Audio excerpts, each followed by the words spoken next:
Umepata bahati sana ya kutongozwa na mtu kama mimi, unaona? Subiria kwanza hapa simu yangu naona kama inaita. Poa.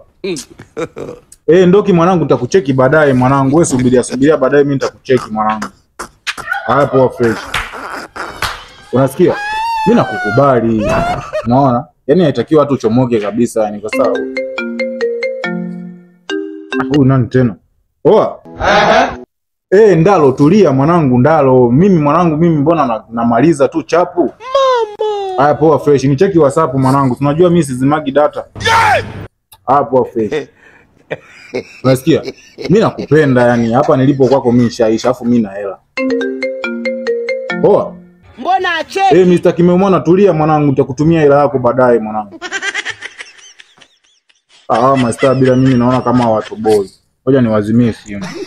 Kwa hiyo dakika moja na mimi simu yangu hapa inaita. Halo? Mbona ongei? Zuchu shoga yangu, subiri nitakupigia baadaye maana nipo kwenye kikao, nipe kama dakika 5 hivi. Haya, sawa shoga yangu. Haya. Kumekucha. Unaona? Kwa hiyo mimi bwana nakwambia mimi nakupenda. Subiri kwanza. Halo?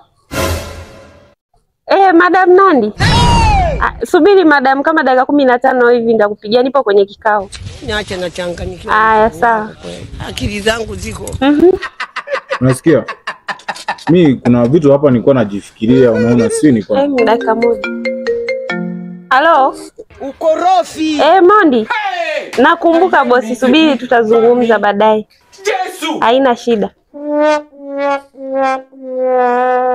Unasikia? Nilikuwa naulizia hivi hapa naweza nikapata chumba cha kupanga? Kwani kuna shida?